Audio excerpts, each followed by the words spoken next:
Varkala Swastik ഘോഷം YouTube ചാനലിൻ്റെ പുതിയ വീഡിയോയിലേക്ക് എല്ലാ മാന്യ പ്രേക്ഷകർക്കും സ്വാഗതം.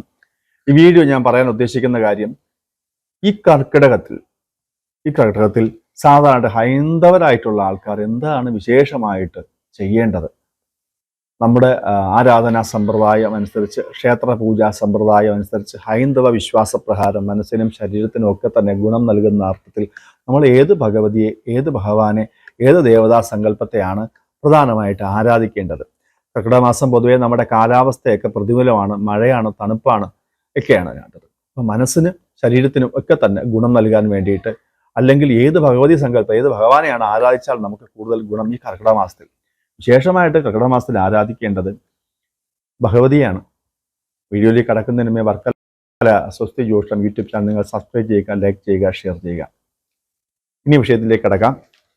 കർക്കിടക മാസം പഞ്ഞമാസം എന്നൊക്കെ പണ്ട് പറയുന്നത്. കേരളത്തിന്റെ കാലാവസ്ഥ അനുസരിച്ച് ഈ കർക്കിടക മാസത്തിൽ എന്ന് പറയുന്നത് കാലാവസ്ഥ പ്രതികൂലമാണ്. കൃഷിക്കും വാണിജ്യാദി കാര്യങ്ങൾക്കും ഒക്കെ തന്നെ അനുകൂലപ്പെട്ട ഒരു കാലാവസ്ഥയല്ല.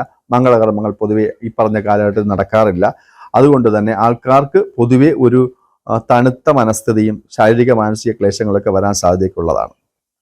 കർക്കിടക മാസത്തിൽ വിശേഷമായിട്ട് ഹൈന്ദവരായിട്ടുള്ള ആൾക്കാർ എന്തൊക്കെ ആചരിക്കണമെന്ന് ചോദിച്ചാൽ, പ്രധാനമായിട്ടും ശാക്തേയ ആരാധന, ഭഗവതിയെ ആരാധിക്കുക. ആപതി കിം കരണീയം സ്മരണീയം ശരണയുഗളം അംബിക. ഏത് ആപത്തിലും കൂടെ ഉണ്ടാകുന്ന ഭഗവതിയെ, ദുർഗാ ഭഗവതിയെ അല്ലെങ്കിൽ മഹാത്രിപുര സുന്ദരിയെ ആരാധിക്കണം. കർക്കിടക മാസത്തിൽ വിശേഷമായിട്ട് ഭഗവതി സേവ ചെയ്യുക. അത് ഗ്രഹത്തിലാണെങ്കിലും ക്ഷേത്രത്തിലാണെങ്കിലും വിശേഷമായിട്ട് ഭഗവത് സേവ എത്ര ചെയ്യുന്നോ അത്രയും നല്ലത്. അത് ചൊവ്വാഴ്ച ദിവസങ്ങളിലാവാം, വെള്ളിയാഴ്ച ദിവസങ്ങളിലാവാം, എല്ലാ ദിവസങ്ങളിലും ആവാം, അവനവൻ്റെ പക്കനാളിനാവാം, അവനവൻ്റെ അനുജന്മ നക്ഷത്രങ്ങളിലാവാം, കറുത്തവാവിനാവാം, വെളുത്തവാവിനാവാം ഒക്കെ തന്നെ വിശേഷമായിട്ട് ഗ്രഹത്തിലോ ക്ഷേത്രങ്ങളിലോ ഭരദേവതാ സ്ഥാനത്തോ ഒക്കെ തന്നെ ഭഗവതി സേവ ചെയ്യുന്നത് കർക്കിടകത്തിൽ ഏറ്റവും വിശേഷമാണ്. ഇനി അതിനൊത്തില്ല എന്നുണ്ടെങ്കിൽ അവനവൻ്റെ ഗ്രഹത്തിൽ തന്നെ സ്ഥിരമായിട്ട് ലളിതാ സഹസ്രനാമം ജപിക്കുക. ലളിതാ സഹസ്രനാമ പാരായണം ഏറ്റവും നല്ലതാണ്. എത്രത്തോളം സഹസ്രനാമം പാരായണം ചെയ്യുന്നോ അത്രത്തോളം തന്നെ മനസ്വസ്ഥത കിട്ടും, വാഗ് വൈഭവം ഉണ്ടാകും, കീർത്തി ഉണ്ടാകും, പെരുമയുണ്ടാകും. ആപത്തിൽ ഭഗവതി കൂടെ കാണും. ആരാണോ എന്നെ സേവിക്കുന്നത് അവൻ മറ്റുള്ളവർക്ക് യജമാനനായി തീരുമെന്നാണ്.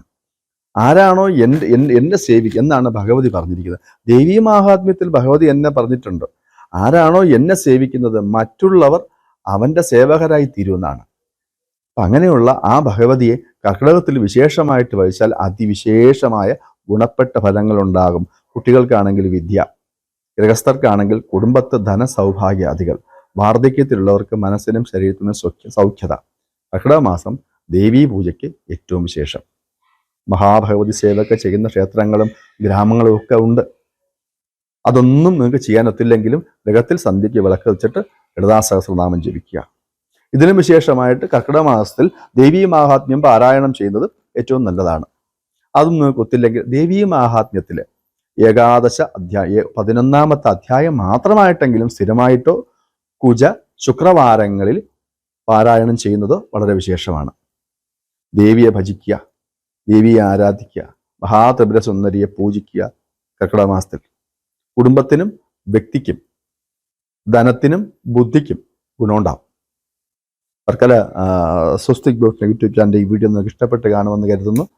നമസ്കാരം.